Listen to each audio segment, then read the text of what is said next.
مرحبا.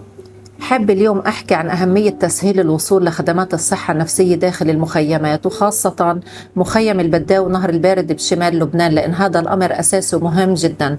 تسهيل الوصول بيسمح للمستفيدين من الأطفال والأهل اللي بيعانوا من الضغوطات والاضطرابات النفسية والنمائية إنه يحصلوا على العلاج النفسي والدعم بالوقت المناسب. بشجعهم كمان على طلب الخدمة بدون تردد أو خوف أو خجل من الوصمة المرتبطة بالصحة النفسية. الكل عم بمر بظروف صعبة وغير مستقرة وبأزمات متتالية، ولهيك الكل بحاجة للدعم وتخفيف الضغوطات بشكل مستمر. عادة بنقيم مشروع الصحة النفسية وأهمية دوره داخل المخيمات من خلال ملاحظات الأهل وفريق العمل، أثر المتابعة العلاجية بالزيارات المنزلية، ومن خلال التزام الأهل بالنصائح والإرشادات. بيظهر معنا هالشي من خلال قصص النجاح اللي الأهل بيشاركوها مع بعض بعد الخدمة اللي استفادوا منها وحل مشاكلهم، والتطور اللي بيلحظوه من خلال التدخل. هن بيشاركوا بعض وبيشجعوا بعض على طلب الخدمة والمساعدة. صرنا نلاحظ زيادة الوعي المجتمعي بقضايا الصحة النفسية، صار التعامل معها مثل الصحة الجسدية، وهذا مؤشر إيجابي ومطمئن.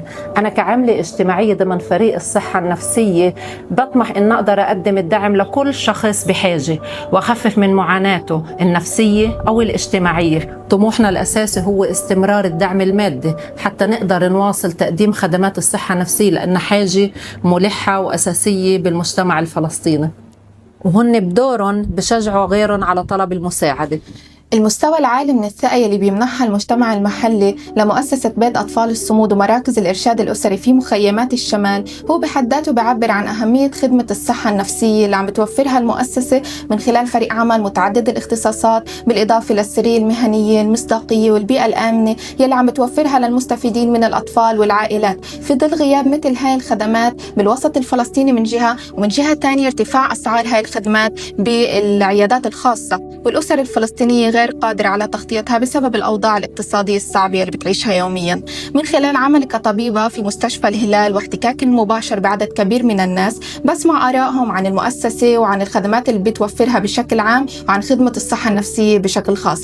وأنا بشوف إن اهتمام الناس بصحتهم النفسية وتقديرهم لأهميتها هو بحد ذاته مؤشر على وعي وتطور مجتمعي، لأنه بيعبر عن نظرة جديدة وناضجة للصحة بتشمل الجسد والنفس معا. من ناحيتي كطبيبة أكد على أهمية الاستدامة على توفير الدعم لمثل هاي الخدمة القيمة، لأنها حاجة ملحة وغير متوفرة بشكل كاف في المخيمات أو حتى في باقي المؤسسات والجمعيات الموجودة بالمجتمع المحلي. دنيا أحمد، دوري تأمين دجلة الأهل مهم جدا مركز الإرشاد الأسري، ومن خلال تجربتي بشوف حالي وسيط مهم ومؤثر بالمجتمع حتى ننشر الوعي حول الصحة النفسية اللي بتتعلق بقضايا الأطفال. وأنا كوني كأم استفدت كثير من جميع الخدمات، وكانت مهمتي مشاركة الاقتراحات والأنشطة اللي عملناها بحملة التوعية، منها حملة التوحد وحملة الحماية وغيرها كثير.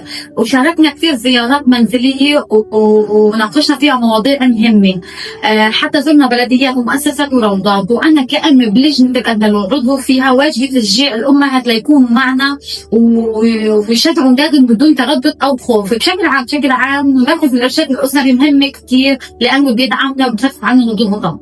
السلام عليكم، كنت حابة أعرفكم حاجة. أنا اسمي رامي شادي طه، عمري 10 سنين. أنا شاركت بجلسات الصمود وباحث الصمود. أنا لما جيت الصمود كنت أخاف، بس اتصلت بأمان وطلقها.